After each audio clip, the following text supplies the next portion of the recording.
Evening, folks. Welcome back to the Leeds View for this week's podcast. We've taken a bit of a break from doing the pods over the last couple of weeks because there just really wasn't a whole lot of stuff worth talking about in any kind of detail. But we've got a signing in the door tonight. Again, number 3 is done, another giant to add to the ever-growing Jack and the Beanstalk crew as we get ready for the upcoming season. And Leeds continue to add more and more height to this side. I am delighted to be joined by Paul Brooker from the Leeds Therapy to have a little chat about the incomings to Leeds so far, what's on the horizon for Leeds, as well as the exits that were confirmed from the club today that we'll wish them all the best in their future endeavours. And we'll get into a couple of the comments that they made as well on their way out the door. So we'll talk about them as well. But we'll start off by checking in with Paul and say, how are you, Paul? How's things? I'm very good, thank you. I've just absolutely demolished 3 smashed tacos just before we came on because I was very, very hungry. So I've just demolished 3 smashed tacos. I've got the gym after this, but no, it's nice to sit down and have a conversation again. Took a bit of a rest for about a week or so, just because there was, just people wanting stuff to happen and it not happening in time. But we'll get into that, no doubt. But just nice to get back into it. I'm pleased with the direction we seem to be going in, and somebody commented on it not too long ago. I've seen it on X or Twitter, whatever you want to call it. They're saying the same thing, that it seems like this planning 6 months in advance is starting to just bear a little bit of fruit for Leeds. So it's positive. I'm positive at the moment, Joe. Hope you're well as well, mate. Yeah, I am. I'm all good, mate. I'm all good. I'm in the gym trying to get myself in some sort of condition for the Creator Cup. Cheap plug on the 20th of July, John Charles Centre for Sport. The ticket information is down below, but if you don't want to go clicking links to get tickets, you can pay on the door on the day as well. £7 for adults, £3 for kids. Every penny that we make from this game will go towards Prostate Cancer UK. And as I always say, as somebody who had somebody in my family, my father passed away from prostate cancer. It's a very important charity. So if you're around, you want to come down for a bit of crack, it will be a bit of fun anyway, because if you're in our WhatsApp groups, you know what we're talking about. It's got to be interesting. It's got to be a bit of fun. So yeah, you can check that out if you want to. But yeah, it's all good here, Paul. It's been a busy enough summer so far. I'm looking at my memories from this time last year. And at this time last year, we had just confirmed Archie Gray had left the club, and we had just confirmed Joe Rodon was staying. That was it. That was the business that we had done. So far this window, we've already brought in 3. There's a possibility of a 4th on the horizon as well, potentially. And that could be one of the ones that we start talking about being a starting position. I think some of the signings we've made, Paul, I don't know what your take on this would be, is kind of filling the edges of this squad a little bit. I think the likes of Lucas Nemecha and maybe even Sebastian Barneu, who's a very good player, but adds more competition around the fringes of this rather than being maybe coming in as guaranteed starters in this side. Yeah, no, I would. That's a right oxymoron to say that, isn't it? Yeah, no. Sorry. It's just, I would agree with that. It's what we need to do is we need to be able to build a squad that is going to compete. We know that they have done metrics and they've done reviews and research and everything, and the metrics are telling them that they need players, not only flair players, but players that are physical as well, and players that can fit into a system and players that can mold into different systems. It is interesting that like Bornau can work in back 3 as well as back 4. He can cover in right back as well. So there's a lot of options there, and I'm liking what I'm seeing. I mean, from the point of view of the amount that he's cost, it's an absolute steal. It's ridiculous. So, well, considering Paul 5 years ago, Daniel Farke tried to sign him at Norwich, but then he was at Cologne, and then they didn't go down, so he couldn't move. He went for £11.5 million to Wolfsburg, and we're getting him for 5.1. Yeah, that tells you everything that you need to know. I was watching his video for his for like his medical and his signing and everything. And it's like Solomon. You look at Solomon and you went, Goyle only looks like a short player. He took his top off and all of a sudden he was just this like ripped specimen. And he's just this gigantic, huge specimen. He's got a knack for scoring goals from corners and set pieces, which is something that we struggled with last season. We all know that.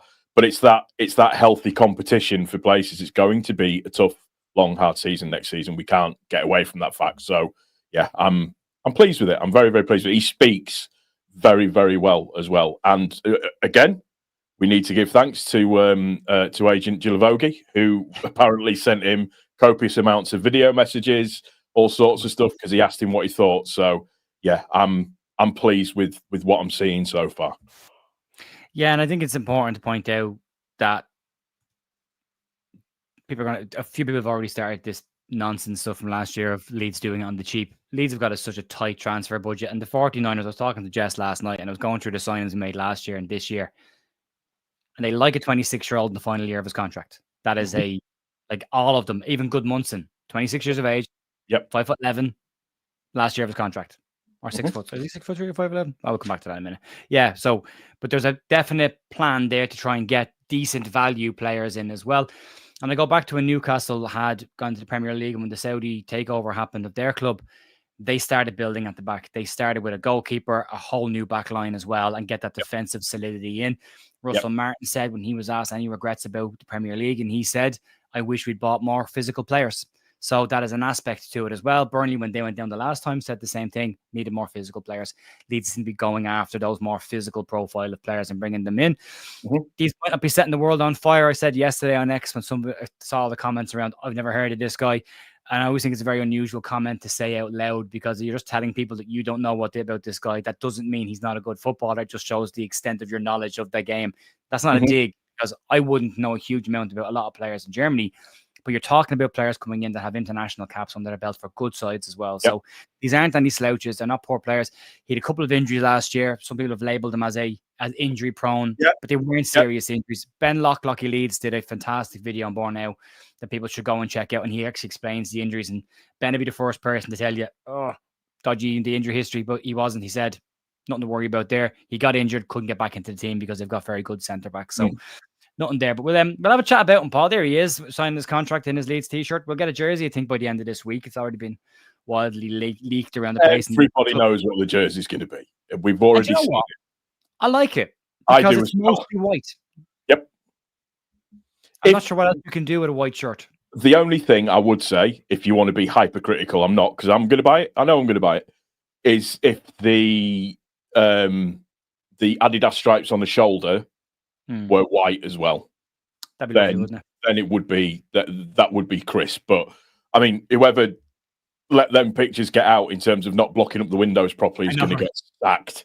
Oh, they're going to get sacked. But yeah, I like it. I think it's absolutely fine. It's absolutely fine. If that black kit gets released, take all of my money now because that is just stunning. And if we get the blue and yellow as the away kit, again, they've knocked it out of the park again. So, yeah. Yeah, look, I always see it. People say, like, Leeds are all white. When can we have an all-white kit outside of the blue, 3 stripes and the detail on the cuff and the collar? It's completely white. And then you get people going, it's dull and boring. It's an all-white shirt. What else can you possibly do with that? So I like it. I think it's nice and clean. I think it'll look very well once you start seeing players put that on them. It'll look very well, and we can play around the away kits as well, and we'll enjoy them this year as well. So yeah, that's floating around. But yeah, there he is, Sebastian Borneo, 5.1 million pounds, 6'4" in height, 26 years of age, and signed a 4-year contract till 2029. In his interview, he said that he's a strong and physical player. He likes duels. So I think he'll go down quite well with the Leeds United fan base if he likes to tackle. And he said he's a big fan of attacking offensive set pieces as well, which we have seen from his video clips doing the rounds. He likes to attack a corner or a free kick, and we don't have anybody in that bracket for the last couple of seasons who could do that. We are now adding Bial and him to that, who are both dominant. Top 1% of aerial duels won in the Bundesliga last season, which is not bad. No, it's not bad. Again, just let me put this out there, 5 million of your British pounds spread across 4 years as a PSR. It's nice thing. It's good, very, very good. Let other clubs pay 27 million up front for a player. Yeah, absolutely. Yeah, and we've got a couple of more to talk about as well, and we'll get into them. We'll have a quick chat about them. These are the ones that have come in so far. Yep. I'll just chat for a second. So the done deals, we have got Lucas Nemecha, cost us nothing, probably a nice chunky sign-on fee because he's an ex-German international, 6'1" in height, 2-year contract. So not the end of the world if it doesn't necessarily work out with Lucas Nemecha because it's a short deal. If it does work out, bargain. Then you've got Yaka Bial, 15 million pounds. Again, as you've already said, Paul, spread out over a 5-year period, 6'3" in height, and a 5-year contract that he has signed as well at the club. And now we've just seen it there. We've seen Sebastian Barnell sign 4-year deal, 6'3" in height, 5.1 million deal. As a starter window, as of the 1st of July, considering we were told, and so many people harassed me in the comments on videos, we weren't signing anyone until the 1st of July, stop talking about transfers. Here we are, 1st of July, 3 players in the door, an attacker and 2 central defenders. Yeah, you can't be anything other than happy for that. I think the big one is for me so far is the be-all deal. I think that is a really, really good bit of business in terms of, and I know certain people online like to have a go at people for looking at statistics just so they can get a better understanding of players. But I like stats. When you look at his metrics and you look at the bits and pieces that he's done, he's a fantastic addition to the squad. A really, really good, solid addition to the squad, and another player that can play in a back three. And I don't think it's any surprise that the 2 central defenders, if you like, that we've bought have the ability to play into a back three as well. Yeah. So I think there's going to be a little bit of moving and changing in terms of the way that we play and trying to adapt to teams a little bit better this season, rather than being Southampton and just getting steamrolled every week. So yeah, it's already been said in the chat, we're going to be ugly to play against this year, and I'm okay with that. I want us to be big, 100%. Dirty bastards. You know, I'm okay with that. They always say earn the right to play football, or win the battle before you play football. Leeds are bringing in players that can win a battle. And again, I don't think managers necessarily always change their systems. I think Farke will likely stick with a 4-2-3-1. But if he does, Paul, as you say, decide to go to a 3, you've got a right 3 centre option of Rodon or Borneo. You have your central option with Yacobiol, who played there for Udinese and was at his best in the centre of a 3. And on the left-hand side, you've got big Pascal Struijk there as well. Who, I mean, that's 3 absolute monsters playing at the back line there. I mean, Joe Wayman said on his show today as well, we're pointing out, if you look at West Ham over the last couple of years, they have built a large team, likes of Soufal and other players like that. And that team, I can't remember any more names. I was going to say a few more names, not in my head. But they tend to bring in big players, physical players.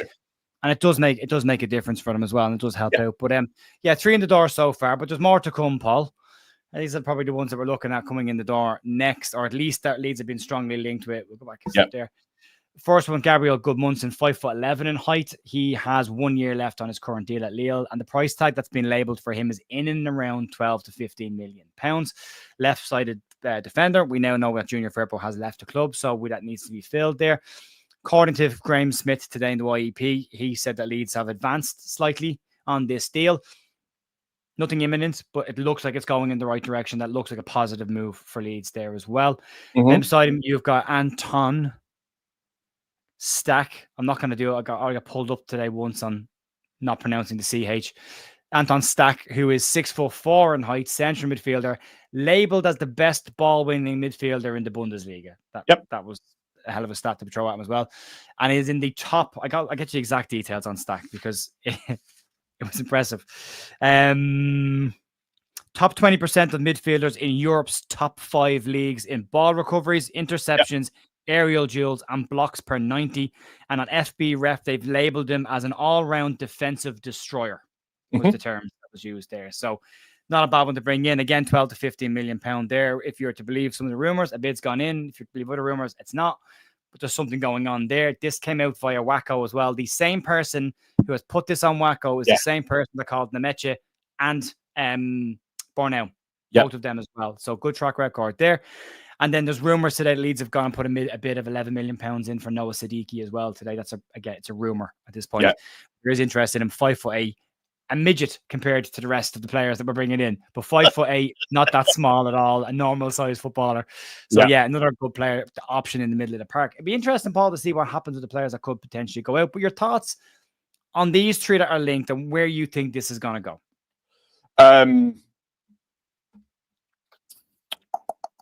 Goodmanson, I can see that definitely happening. I think that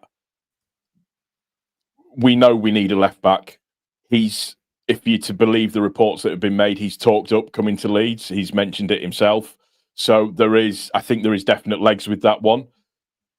I think the Siddiqui link is very, very concrete. And I also think there's a very, very strong chance that that's going to happen. The stat, without spitting everywhere. The Statch link it's interesting because obviously Graham Smith put that out this morning.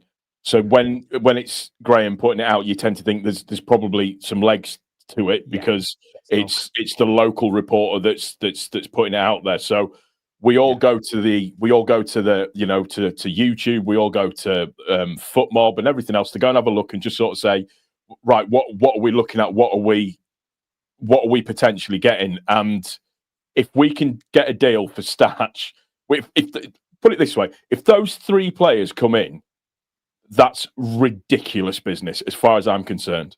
It's absolutely ridiculous business. And look, at the end of the day, we don't know what they're going to be like until they don the shirt, get on the pitch, and they actually play for us. But in Statch, you've got a player that can do defensive midfield, centre midfield, and also centre back as well. You've got Goodmanson can do centre back, left wing back, and then obviously with Bornell, he's obviously just a centre back, but he can play in a 3 or on the right hand side as well. That's in terms of building blocks for a squad. That's absolutely first class in terms of what we're actually looking at. And again, what it shows to me is all of these players that have been linked and the players that we've been bought at the end of the season, nobody would have put us with these particular players. And that's what I mean when we talk about the 49ers moving in silence. And I'm not here to say that the 49ers are absolutely amazing and brilliant. But what I like to see is I like to see the method behind the players that we're actually looking at. And there seems to be proper method in the players that we're actually looking at, which to me is a really good thing. It's not just like a scattergun approach in the main in terms of what we're doing. So hopefully, the players come off and we have a decent season. Yeah, I mean, we can say that we think these are really good signings for Leeds, and the players that could potentially be coming in on this list here will be very good for the team. And other people can say these players are not what they want, they're not at the level, they're not at the standard, the leagues aren't the same, blah, blah, blah. Ultimately, none of us know who's right until we start seeing these lads start kicking a ball around the park. And that's going to take several weeks before we get to that point where we actually see them settle into the shirt. And the more new players you add, the longer it takes for people to bed in. So getting a few in before the start of preseason is hugely important. They've got 6 more days before they're not due back in training until Monday coming, I think, next Monday. Yeah. So, that's right, so getting a few more in, if you can get one more in between now and then, that's a really solid start. I don't remember the last time Leeds brought in 4 players before the start of preseason. It's a long time since I remember that happening. I think the last time that would have happened was probably when we didn't have a squad and we got relegated in the Premier League and we had to bring in 15 players on free transfers. So it's interesting. Interesting one here from Very Sharp Lee. Jer, end of the week will be Longstaff. I know it's not a superstar signing, but everything we need. Please support. Open your mind. The guy is class. I would say this to you. I agree. I have no issue with Ashong Longstaff. Brings incredible experience. Is a proven entity in the Premier League on the top half of the Premier League. Might not be a sexy signing. You know, people said the same about Brownhill at Burnley last year when we were linked to him, didn't want him. Look at the season he had. So the name isn't always the marker of the player. I think Sean Longstaff will be a very smart, sensible signing for Leeds, and they can bring experience into that team and they need it. And I think the longer the window goes on, you might see Leeds dipping into that area a little bit more. Those players are going to cost more money. That's the problem. That's why we're shopping abroad, because the Premier League tax is there. But if we save money on these signings, then it gives us the opportunity that when we get later in the window and we're trying to look for a big number 10 or a number 8 or a 9, a proper proven entity this level, that we've got the cash to actually be able to go and spend it on them. So, minding the pennies right now in order to spend the cash at a later point, I think is really important. So that's that with them, Paul. Decent start though, yeah. I said to you before we came on air, I'm pleased with the business that we've done, and I'm pleased with the way that we've gone about doing business. There's been no kind of, when it's been concrete, there's been no kind of long drawn out process. It's just kind of happened over a period of a few days. So I'm pleased with the way things are going so far. Very pleased. Yeah. And I think I said it on Saturday on our wrap up that the bench needs to be filled as well. We have to think about that. Like last year, the bench, you had Vober, you had Byram, you had the Bio, all of them on the bench. They won't be there this year. Most of them. Bamford might be, but the rest of them probably won't be there. So that needs to get filled as well. And if you end up with the likes of Nemecha and Bornell sitting on your bench and maybe a few others, that's not a bad situation. We will talk about anyone who's put a question in, by the way. I'll get to it at the very end. We'll cover off a couple of the questions I've started and I'll keep them till the end. There's 550 in the chat right now. If you're watching, it'd be really cool if you could press the like button. That helps the video to get out to more people and to spread the video around the place. So if you could do that, we really, really appreciate that as well. Paul, let's talk about the exits today, because there was 3 exits confirmed from the club. 2 not mentioned. One that I'm really hoping doesn't get mentioned. That's James De Bio, because I put out a tweet about him that I got told some information on, and I'm really hoping I was correct in what I was told. And I don't know right now. I'm nervous, but we'll see. But we saw the exits of Junior Firpo, Manor Solomon, and Joe Rothwell being confirmed today. I think the confirmation of Solomon's exit and putting a post out about it likely confirms that he's not coming back to the club. I think if they thought they could get him back, they would have left that one open. Yeah, that draws a line under it 100%. So yeah, I think so. Then you have Joe Rothwell, who's moving off, and he's potentially heading to Glasgow Rangers on a 2-year deal. Sky Sports News announced tonight that that's pretty much done and dusted. So Leeds adjacent, we call him for now. So he's still in the family. Yeah, he is. Yeah, as an Irish person, it's tough to say that, but I'm gonna be professional, maintain my professionalism, and say he's staying in the family. Yeah. And then you have Junior Firpo who leaves, and that's probably the one to talk about first, Paul, because what a redemption arc Junior Firpo has had at Leeds United. He came in, he's talked extensively about the injury issues he had when he first came into the Premier League, and every time he was getting going, he had another setback. He never really got into his groove. And then when everyone else left the club, he didn't. He stuck around and stayed with us. He could have gone twice to Betis, and he didn't force a move, didn't throw his ties at a pram. Clocked up 119 appearances for the club in total, and last season 10 assists, 4 goals, and a promotion-winning campaign, a league-winning campaign. Hell of a way to wrap up your time at Leeds, to be one of the most impactful players in the squad over the last 2 seasons. So, yeah, floor is yours, Paul. What do you think about Junior Firpo? I have nothing but respect and admiration for him. He didn't hide. I understand why it was so difficult for him to adjust at the very, very start. The Premier League is a different beast to anywhere else, but also as well, I can't remember, did he have COVID? He did twice. Yeah, he had COVID twice, which, you know, as somebody that suffers a little bit from long COVID, I can tell you it's a bitch. So I can kind of understand that side of things. But he, in terms of the last 2 seasons in the Championship, he's been absolutely exemplary. He could have, like you said, he could have gone to Betis. He could have quite easily gone to get the money, but no, he didn't. He stayed and put right a wrong that he was partly responsible for in terms of us being relegated. So he goes with my absolute best wishes. I wish nothing but him and his family all the best. It's a bit of a love story, him going back to Betis, isn't it? That's what that's all about for him. The people, and I mentioned it before we came on air, people I think have misinterpreted a little section of his Instagram video where he said that the offer wasn't on the table. There was an offer on the table. That's been confirmed, just so everybody knows. There was a 4-year deal on the table on a little bit more money than what he was on in the Championship, but reduced money to what he was on when he was in the Premier League. Is that the right way of saying it? Premier League. Yeah. When he was in the Premier League. And he also wasn't going to be guaranteed to be a starter. At Betis, he is going to be guaranteed to be a starter, and that's the be-all and the end-all for him. He wants to be starting and playing game in, game out, and you can't blame him for that. So just to clear that up, that's what he meant by that little section in there. Some people have taken it completely the wrong way, but he's a cult hero, isn't he? He's got one of the best chants ever.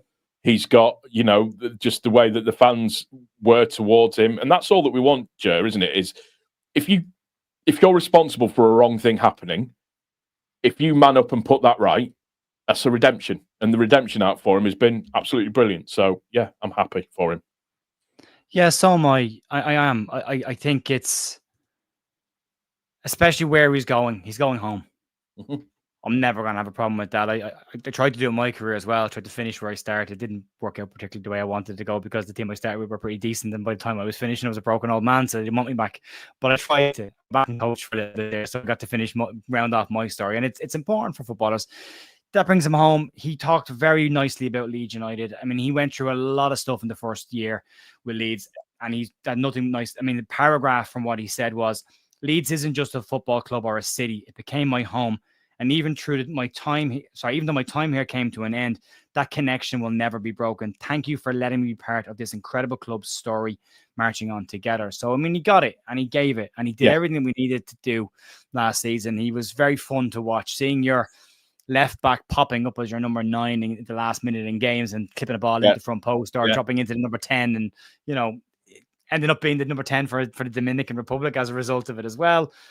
He was a fun player to watch, and I wish him nothing but success. They say, 100%. Paul, they say that you leave a hero or you stay around long enough to become the villain. I think he did it the opposite way.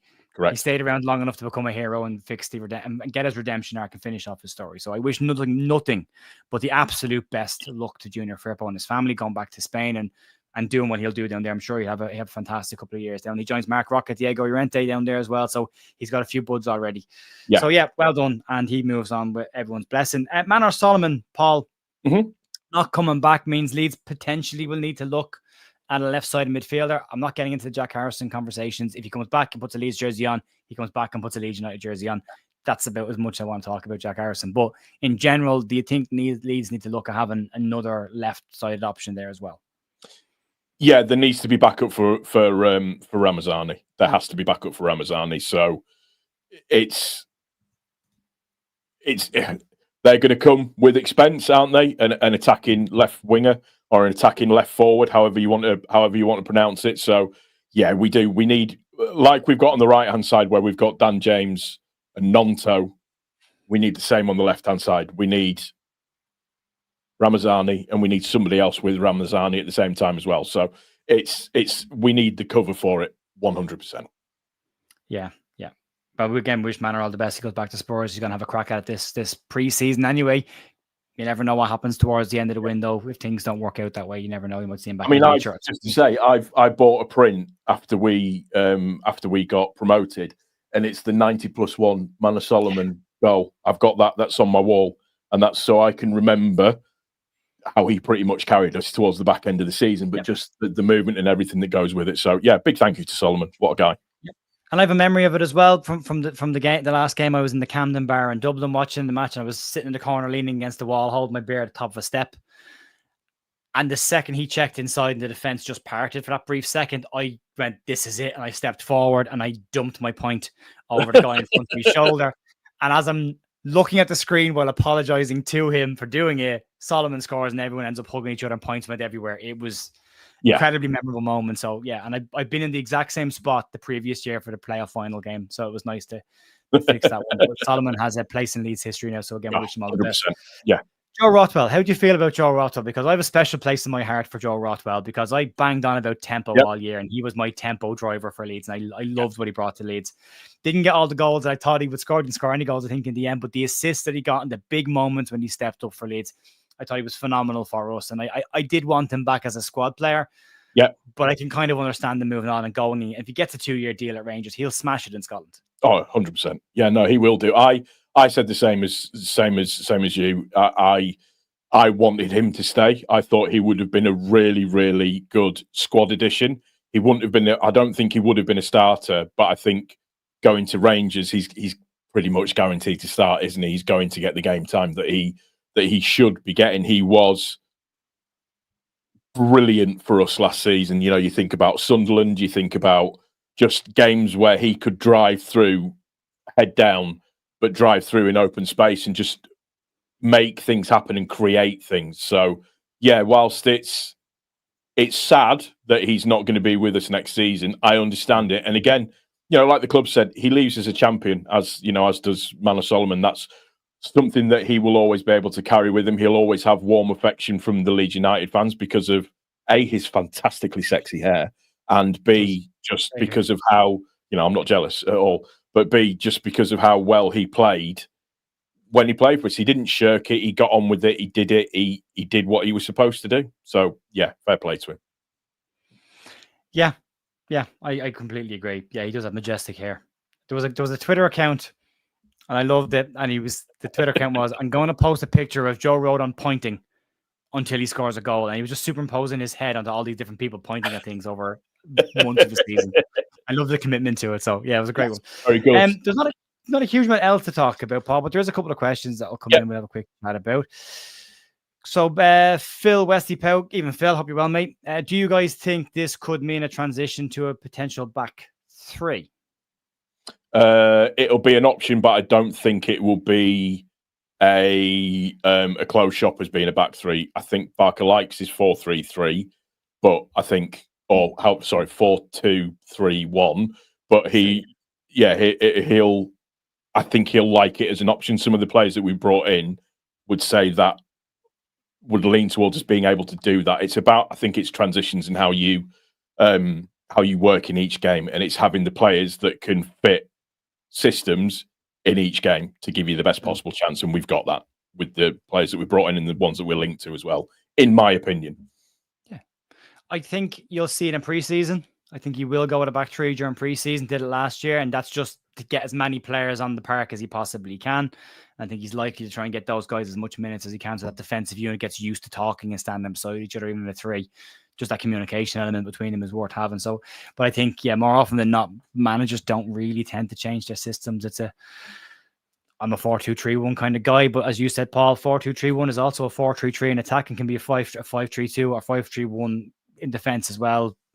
There's lots of things you can do with that system. So it's a really good system. Yeah. Bielsa used to use it as a 4-1-4-1 nearly, where the two wingers would drop in and then Calvin would drop in again. So there's good options with that system. I think Farke will utilize that, but it's good that there's a second option because we probably haven't had a plan B at times. And you could now, and it's a bit predictable. You could nearly predict Leeds' lineup every game last season. Yeah. It would be nice to go into the Premier League going, well, he's played this system in this game, he's played that system in that game. You don't really know what he's going to do from week to week. So I think that's important as well. I agree. Who else do we think is coming in the door, Paul? Or who do you think is next? Out the door. Who goes out the door? Not who Dubai. Who's in danger now? Bamford. I think Bamford's in danger now. I think it's clear that he thinks that he's probably going to be leaving just with the stuff that he's been putting on his Instagram feed, just showing that I'm fit, I'm healthy, I'm good, I'm ready to go. That to me is somebody putting themselves in the shop window.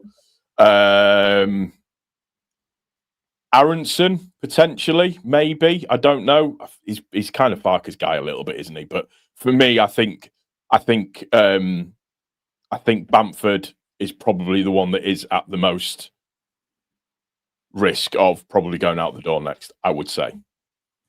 I think Ilya Groove could be in danger as well, especially if they bring in two midfielders. If they do sign Stack, and if they do bring in Noah Siddiqui as well, then I think you're probably going to lose one of those. But I think Ethan Mampadu could do a bit of competition in the midfield as well. I don't think he's a guaranteed starter either. No. Again, remains to be seen where he would fit in the Premier League and what level he's at up there as well.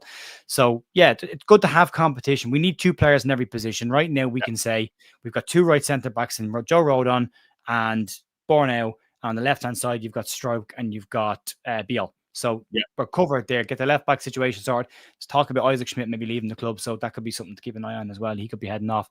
Then a different left-back maybe comes in. Sam Byram hasn't been confirmed as having left the club. Neither has James DeBio just yet. Fingers crossed it doesn't happen. In my personal opinion, agents need, or if I was Schmidt, I would have been on the phone to my agent within 3 seconds of that coming out. I understand what agents need to do, but that potentially puts you back in terms of in the manager's graces. You're not committed. Also, as well, in the fans' graces, with statements like that coming out. And I don't think that's a Schmidt statement, so to speak. But no. We'll see. Nice pun. No, I don't think it is. I think it was definitely comes from the agent, or definitely the agent leaking it to somebody else. Next one up, is there any news about the Lyon goalkeeper, Perry? So, yeah, it looks like a really good goalkeeper. Will cost about 15 million quid. I would bite your hand off for him. I think he's a very, very good goalkeeper. I don't think he's necessarily an easy one for us to get. Funny enough, Paul, I don't know what you think about this. I don't think Leeds are in that much of a rush right now. And it's probably one of the few positions on the pitch where you could say, yeah, we could bring a keeper in 2 weeks before the start of the season and it won't make much of a difference because the bedding in is different as a goalkeeper, whereas outfield, there's a lot more chemistry needs to be built up over time. Yeah, no, I agree with that. This is the Lyon keeper is the one that doesn't make any mistakes, isn't he? Yeah, Lucas Perry, phenomenal XGOT as well. He's +7 on his XGOT, which is nuts. Yeah, it is. That's absolutely nuts. No, I agree with you. I don't think the keeper's one that can kind of not drag on, but can stretch out a little bit. I mean, if you want a really, really wild rumour that came out was that we were in talks to get Kepa, but it was just the fact that he was offered higher wages elsewhere. That's the only reason that he didn't come to Leeds. We could have ended up with Kepa at the weekend. That's the big rumour. Put that one in the bin. Yes, I know. You know, I just like to. Yeah. There we go. Let's see what happens next. Yeah. Next question comes in from Easy Teasy. Guys, oh yeah. Andrew Schwartzberg account on X is not real. It's a fake parody account. A man with a history of, I checked it out. He doesn't have an X account. He doesn't have the social media accounts. A man his level and what he's been in his business doesn't dip into Twitter and only put up Leeds content and then tell the fans big things are coming before they've happened. So no, you can take that one off your list. No, Andy Schwartzberg is not on X. It's not only that, but with the spelling and grammatical capability of a 4-year-old as well. Right. So yeah. Do you think these types of players that we're bringing in, that we're going to be looking for goals from set pieces and corners more than open play? No, but I think what we're looking at doing is maximizing every potential opportunity that we should have to score goals. So from set pieces, we're on what we go normally, 15,000 corners before we can score a goal, or from a set piece or something like that. What we need to do is be able to give us options, and the players that we brought in give us those options along with the attacking flair that we've got as well. Yeah. The goalkeeper will rumble on, but I think it's okay for now. Chris is saying, with the 49ers record of working in silence, how many more signings will come in before pre-season next week? I'd like to think 2. Yeah, same. Hopefully I think 2. I'd like to. 2 would be fantastic, but I think you can probably count on, same as usual, count on 1 coming in. But yeah, I'd like 2. Yeah, this is an interesting one as well from James. Jared, not sure if you've discussed this yet, but the latest signing said he'd been in discussions with LUFC since January. Sounds like the club have been putting real thought into this for a long time. Interesting as well, Paul. Nemecha said that he'd spoken to Farke several times over months before they signed him. Yeah, what this shows again is that in the background, the people in the background at the club have been putting in the work and putting in the effort to get things ready to go for when the transfer window opens and transfer window starts. So people that think that, a transfer window opens, we phone said agent then speaks to player goes, yep, and then everything's sorted out. It doesn't work that way. These things take a lot of time, because what they will do is they will go and speak to the player and go, right, there's a really strong chance Leeds are going to be in the Premier League, into the Premier League next season. So with that, what do you think about potentially looking at joining them? So they'll say, right, well, they're going to be a strong chance of going back down again. Is everything going to be reliant on me? Who else are they looking at as well? So you have to put that work in over a longer period of time for it to start. So them speaking to him in January makes a lot of sense. And like I said, it just shows that we in the background, there's always things going on. It might be quiet. You might think nothing's happening. You might think just because Sunderland have spent £76 million on 2.5 players, that it means that they're doing absolutely fantastic work and we're doing nothing.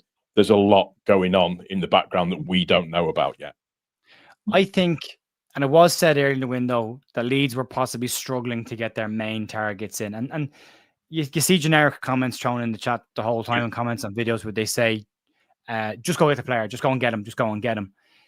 And people, and act like a big club is the one. Act like a big club and going, right, we've got a budget, we've got PSR, we have to do this the right way if we're going to survive. Because if we get this wrong and we don't survive and we go down, we might not come back up again. So this is really important to get this right. I described this just after the season finished as the most important transfer window in the club's history, because they have to get this right and they have to buck the trend of the last couple of years and stay in the division. So they've got to mind their pennies. And I'm not one of these people. It's easy to spend somebody else's money, and I'm not one of those people. So it's important to look at that. But the fee doesn't necessarily mean the player's good or bad. The fee is just negotiating a good fee. And Leeds have had their pants pulled down and their backside spanked on far more often than we care to talk about. Parag Murad, they said those days were behind us now and they weren't going to be ripped off anymore. The Firpo contract situation shows that Leeds are leveling off the wage bill because they're saying that money that Dan James and Firpo were given the previous time in the Premier League was way too high based on where the club status was. That has to be brought back down and controlled because they have to run the club properly. The club hasn't been run properly for so long that they have to do it. So I'm okay with all of that.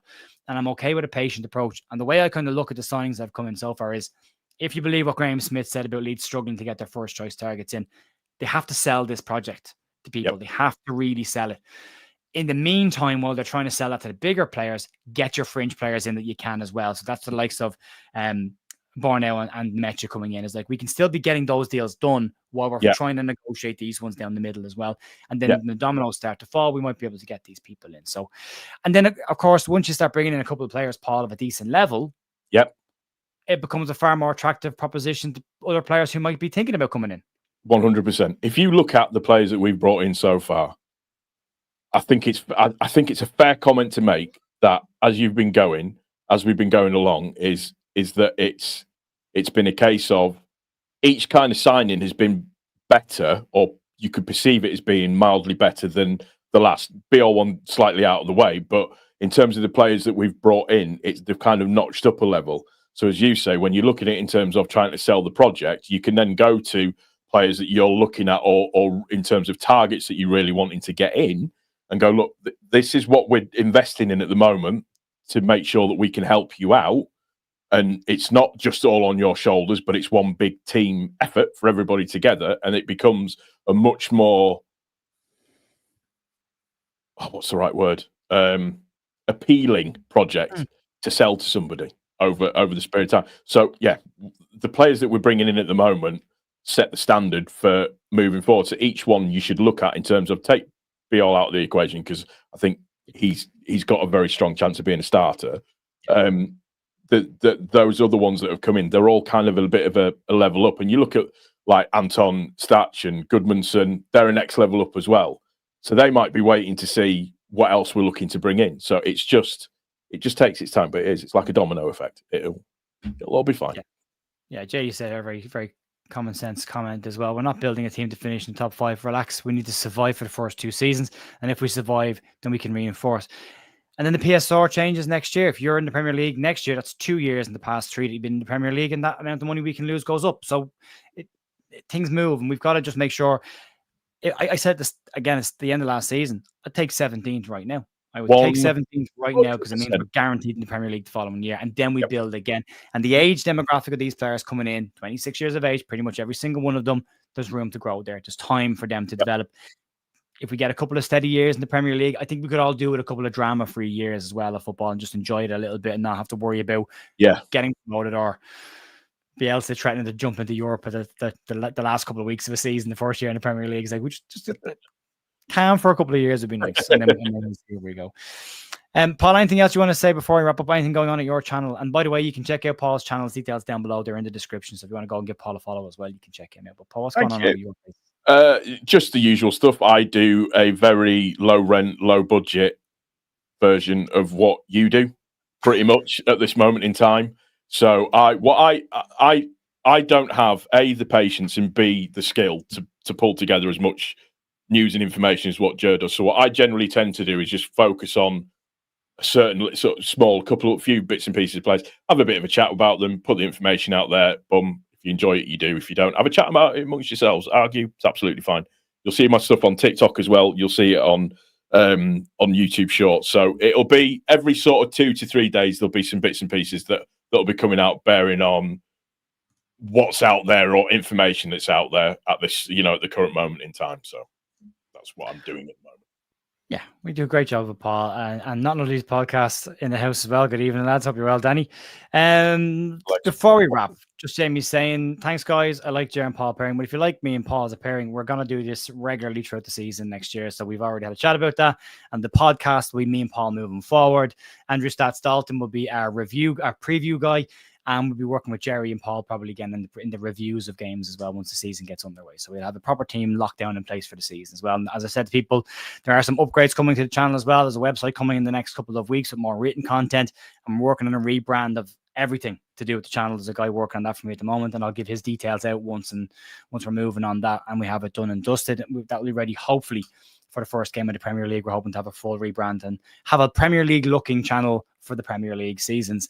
There'll be some more stuff that comes along with that as well, so you can check that out as and when it happens. There is no new... Will I be doing Big Up this season? Yes, I will be doing Big Up. There's a lot more really cool stuff coming over in Big Up, so if you're not following me over on bigup.com, go check that out. We'll do our watch-alongs this year over there. And there's some big changes coming to that platform. There's an app coming that you can watch the games on, as well as some really interesting AI tools being brought in around clips as well. So lots of good stuff happening over there. So worth checking that out as well. I'll be back. I was going to say back in the morning. I won't be back in the morning for Leeds news. I'm in Leeds tomorrow for most of the day. I said in the news this morning, nothing dramatic is happening and nothing breaking is happening. I'm just in Leeds for the day. I'm meeting up with Joe Wayman. I'm going to do a bit of content with him as well around Leeds. So there won't be a news, but there might be a live stream or a live news version at some point tomorrow. I can't tell you when because I don't know when, but if I get a chance outside the ground, I'm going to do a few bits and pieces. So keep an eye out for that if you want to. Otherwise, back Thursday for more news. Make sure you've got your notifications turned on, is what Joe's trying to say in a really, really long, convoluted sentence. Just turn your notifications on. That way you'll know as soon as it goes live. Yeah, the Morecambe and Wilds of Leeds podcasting. Love it. Great. Right, folks, we'll leave it there. Have a cracking rest of your day. Hit like on the way out if you don't mind. And I'll be back at some point tomorrow, and I'll see you on Thursday. And you can check out Paul details down below. Have a great day. Talk to you soon. See ya. Bye. Bye.